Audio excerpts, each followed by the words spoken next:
Today will be the first race of 5 races of the in-season tournament. 32 drivers, knocked down to 16, knocked down to 8, knocked down to 4, knocked down to 2. Winner takes all at Indianapolis. Winner gets $1 million. I decided to make my own grid. I did not last year. And before the race at Sonoma today, the first race, I want to go over my grid. Just see if yours is similar to mine. Maybe it's completely different. I have no idea. Let's see. Okay, so the first round, the round of 32 today, Sonoma. First bracket, Reddick and Bowman. Easy Reddick right here. Reddick's the best Toyota road course racer, so I think he will be there. Bowman's also been struggling this year. Reddick to the next round. Cindric Keselowski. Keselowski, I made a video on this, is notoriously not very good at road courses. Austin Cindric is somewhat of a road course specialist. He runs good on road courses. Cindric to the next round. Suarez versus Todd Gilliland was tough. You know I'm biased towards Suarez, so I had to put Suarez in the next round. But Todd Gilliland is an underrated road course racer. He could realistically take down Suarez today. Hopefully not, but we will see. Hocevar, Zane Smith. Here, Zane Smith's been pretty good. And I think Hocevar is great, but he's chaotic. It's unpredictable with him. You have no idea what you're going to get with Carson Hocevar. He could go on a tear today. He starts P2 at Sonoma, but he could also get himself into some trouble. So if that's the case, it's not going to be too good for Carson Hocevar. I have faith in Zane Smith today, though he's been running pretty well. I think Zane Smith will advance to the next round. Chase Briscoe, AJ Allmendinger. I put Chase Briscoe. While Allmendinger is known to be a good road course racer, Briscoe is as well. And Briscoe's been getting hot. He's now in the top 10 in points. So I think Briscoe will have a very good day at Sonoma and will go to the next round over AJ Allmendinger. Ty Gibbs. Austin Dillon. Yeah, I'm picking Ty Gibbs. No-brainer right there. I mean, better car. I think usually a better road course racer. Austin Dillon doesn't really ever show his speed at road courses. Michael McDowell, Bubba Wallace. I'm putting Michael McDowell. While Bubba's way higher in points, McDowell is known to be a good road course racer. Bubba also crashed his car in practice, or was it qualifying? Has to go to the backup car for Bubba Wallace. I'm picking Michael McDowell for the next round. And lastly, on this side, Chase Elliott versus Noah Gragson. Pretty much a no-brainer for me. I think Chase Elliott will go to the next round. On the right side of the grid up here, Denny Hamlin, Ty Dillon. Remember last year, Ty Dillon actually beat Denny Hamlin in the first round. But that was because the first round was at Atlanta. In Atlanta, anything can happen. I think Hamlin, despite his road course struggles, will prevail over Ty Dillon. And then Eric Jones and Joey Logano. This one was tough right here because Eric Jones has been doing really good this year. Logano has not. But ultimately, I think it's that time of the year Logano will start heating up. And Eric Jones is not the best road course racer. I put Logano in. So Logano-Hamlin matchup in round 2. Chris Buescher, John Hunter Nemechek. I'm putting Buescher. Buescher's a great road course racer. He's been doing very good all year. If you see over here, I have him winning the whole thing. We'll get to that, though. Bell and Chastain. So I already put it in that Chastain would be better than Bell, only because I was anticipating Christopher Bell to be swapped with Brent Cruz mid-race. That's not happening anymore. Bell said he plans to do all the laps. However, he's still injured, so I don't know how well he's going to do at a road course. So I picked Chastain over Christopher Bell for that reason. William Byron, Stenhouse Jr. See, I think William Byron's been struggling this year. Not a lot of momentum this year. He's like 12th in points. Had a bad race last week at Fort Coronado. I just picked Stenhouse for like the upset side of things. I really, on a road course, anything can happen. The pit strategy can swap people's positions just like that. But this is more of an upset pick. I'm going to put Stenhouse into the next round over William Byron just because. I just didn't see William Byron winning the whole thing. So I just, okay, why not give Stenhouse a little bit of love here, you know?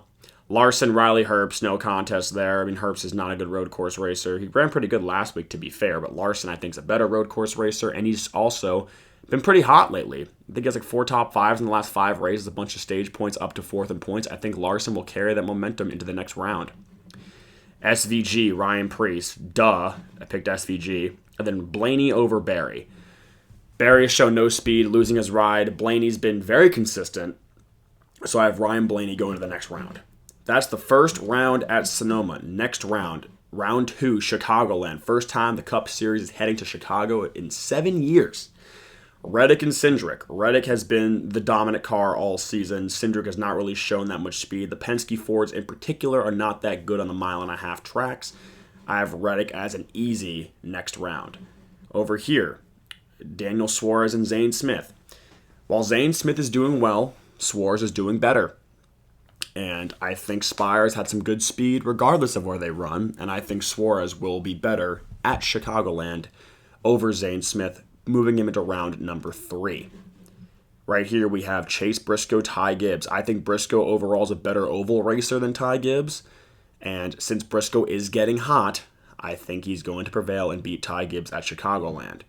Michael McDowell, Chase Elliott. Elliott has a win at Texas this year. He's been pretty good on the bigger tracks this year. Had a chance to win Michigan as well until he messed up. McDowell hasn't really shown that good speed on the bigger tracks.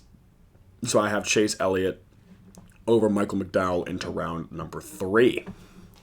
Denny Hamlin, Joey Logano. Hamlin's been like one of the best cars all year. Logano has not really shown any winning pace. Denny Hamlin in the next round easily over Joey Logano.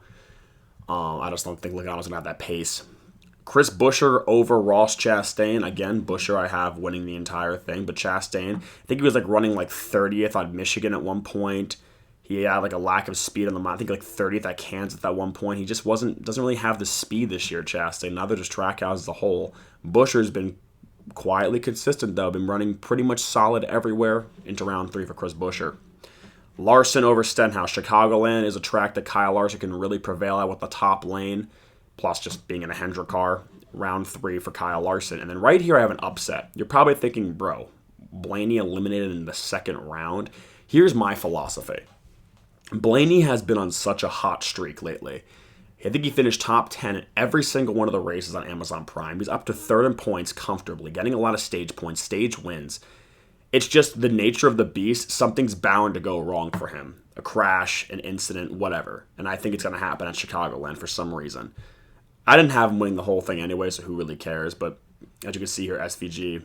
Actually, look where I put SVG. You'll see that in a minute.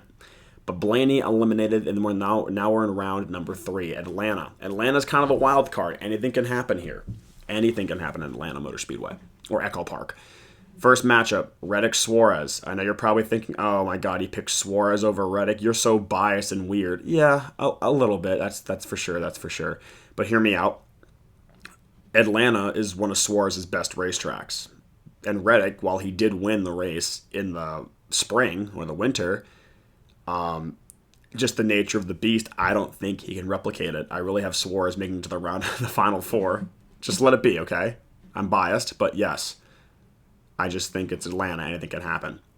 And the next round, Chase Elliott versus Chase Briscoe. Briscoe finished runner-up here in the winter race. Elliott's a 2-time winner at this track, but I think this is one of Elliott's best racetracks. I think Chase Elliott will prevail over Chase Briscoe. Again, anything can happen. This grid can be busted in this round because it's Atlanta. We saw last year when Atlanta was the first race, everyone's bracket was busted because it's a super speedway race.